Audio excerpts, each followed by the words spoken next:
जय हिंद। नमस्कार साथियों, स्वागत है आप सभी का अपने YouTube चैनल पे। जैसा कि आपको पता है कि लेवल 1 की जो भर्ती है वो कोर्ट में चल रही थी और काफी दिनों से कोर्ट में जो फैसला है वो पेंडिंग रखा हुआ था, लगभग 3 महीने से। तो लेवल 1 की जितनी भी जो भी याचिकाएं थी उनको लेकर के कोर्ट ने सभी को खारिज कर दिया है। तो आज इस वीडियो के अंदर हम बात करेंगे लेवल 1 के जो कोर्ट से फैसला उसको लेकर के कट ऑफ वगैरह के कितना कुछ फर्क पड़ सकता है, कितने पद वगैरह खाली हैं इस बारे में। साथ ही साथ जो लेवल 2 के जो स्टूडेंट है उनकी ज्वाइनिंग और जिला आवंटन और आगे की जो प्रोसेस है वो कब तक शुरू हो सकते हैं, इस बारे में आज इस वीडियो के अंदर हम बात करने वाले हैं। तो वीडियो को पूरा जरूर देखना। जिसने भी चैनल सब्सक्राइब नहीं कर रखा वो चैनल को सब्सक्राइब एक बार जरूर कर लें और हमसे टेलीग्राम ग्रुप से आप जरूर जुड़ सकते हो, कमेंट सेक्शन में लिंक मिल जाएगा। तो देखिए, सबसे पहले हम बात कर लेते हैं लेवल 1 की, उसके बाद में लेवल 2 की भी हम बात करेंगे। तो लेवल 1 का जो भी फैसला था वो कोर्ट ने सुना दिया है। जितनी भी याचिकाएं याचिकाकर्ताओं की तरफ से लगाई गई थी वो सबको खारिज जो कोर्ट ने वो कर दिया।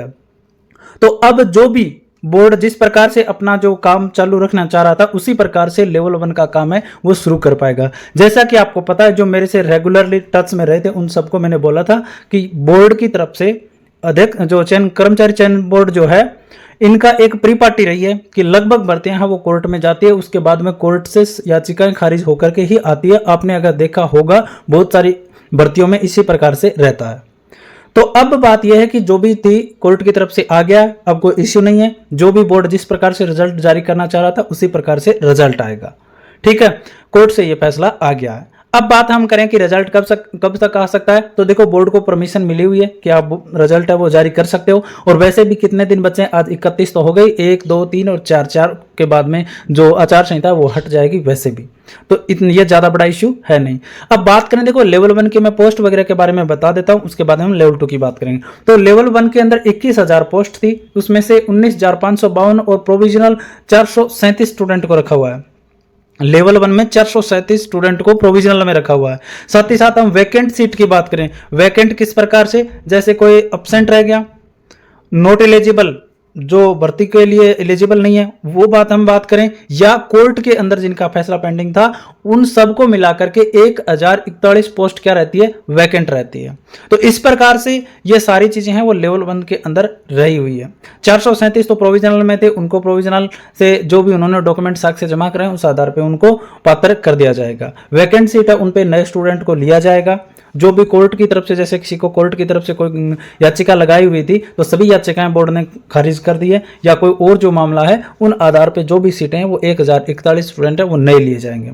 ठीक है, अब हम बात करते हैं कि कट ऑफ पर कितना फर्क पड़ सकता है लेवल 1 की। तो देखो, कैटेगरी वाइज हम बात करें तो जनरल से लेकर के जनरल, ओबीसी, ईडब्ल्यूएस, ठीक है, इनकी हम बात करें तो इनमें कट ऑफ है वो सबसे ज्यादा डाउन होती है। उसके बाद में जैसे जैसे नीचे जाएगी एससी, एसटी, तो उनमें क्या है कि जो कट ऑफ जो है वो थोड़ा कम नीचे आती है। तो जनरल, ओबीसी, ईडब्ल्यूएस की मैं बात करूं तो जो पॉइंट से रहे हैं जो विद्यार्थी, उन सबका सिलेक्शन है वो होने की पूरी संभावनाएं रहती हैं। बाकी एकदम एग्जैक्ट आंकड़ा हम बात करें कि हम बताना चाहें तो आपको भी पता है कि कोई भी अनुमान इस तरीके का लगाया नहीं जा सकता। इतना कह सकता हूं कि जो पॉइंट से जो अभ्यर्थी रहे उनका कंफर्म रूप से ये मान सकते हो आपका सिलेक्शन है वो अंत रूप से जरूर हो सकता है। उसके अलावा कितने नीचे जा सकती है ये अभी बता पाना मुश्किल है। एक बार के लिए ये पूरी ज्वाइनिंग प्रक्रिया अगर एक बार कर लेंगे, एक बार के लिए पूरा जो आंकड़ा है वो बोर्ड दे दे तो उसके बाद में हम ये पता कर पाए कि कितने लोगों ने ज्वाइनिंग की है, ज्वाइनिंग करने के बाद छोड़नी है, कितने सारी चीजें हैं वो इस प्रकार से रहेंगी, वो उसके बाद में भी पता लगाया जा सकता है। तो ये था लेवल 1 को लेकर के। आपका रिजल्ट आएगा, उसके बाद जिला आवंटन होगा और रिजल्ट आपको पता है कि बोर्ड है वो पहले L2 का डालेगा अभी, क्योंकि L2 प्रोसेस में है। उसके बाद में कुछ और रिजल्ट है उनके बारे में, और लेवल 1 का मेरे ख्याल से 7 के बाद ही नंबर आने वाला है। तो अब बात कर लेते हैं हम लेवल 2 के बारे में। ठीक है, तो लेवल 2 के बारे में हम बात करें तो लेवल 2 के जो भी रिजल्ट है, पंजाबी और संस्कृत का मेरे ख्याल से तैयार बोर्ड ने कर लिया है, तो बारी बारी से रिजल्ट अब 1-2 दिन के अंदर बोर्ड है वो जारी करने वाला है लेवल 2 के परिणाम। तो जैसे ही परिणाम आएंगे उसके बाद में जिला आवंटन की प्रोसेस शुरू होगी। तो जिला आवंटन होगा, काउंसलिंग होगी, उसके बाद में नियुक्ति पत्र दिया जाता है। तो बहुत सारे L2 के ऐसे विद्यार्थी हैं जिनका जिला आवंटन हो गया, काउंसलिंग नहीं हुई, तो काउंसलिंग शेड्यूल है वो शिक्षा विभाग जारी करता है। ये आपको भी पता है कि काउंसलिंग कौन करवाता है, शिक्षा विभाग करवाता है। तो ये काम है शिक्षा विभाग का, मेरे ख्याल से 4 के बाद ही हो पाएगा, जिनका जिला आवंटन हो गया और काउंसलिंग बाकी है। और जिनके नियुक्ति पत्र बाकी है, जिनको ज्वाइनिंग देने बाकी है, वो भी मेरे ख्याल से 4 के बाद में ही प्रोसेस है वो शुरू हो पाएगी, अभी नहीं हो पाएगी। बोर्ड जो अधीनस्थ बोर्ड में जो काम है वो जरूर निश्चित रूप से आपका धीरे धीरे होने लग जाएगा, ये निश्चित रूप से बात है। और बाकी कोई भी जो भी आपके लिए अपडेट आएगी वो मैं निश्चित रूप से आपको यूट्यूब चैनल पे अपने पर बताता रहूँगा, साथ ही साथ टेलीग्राम ग्रुप में मैं डालता रहूँगा, और मेरे को ट्विटर पे आप फॉलो कर सकते हो।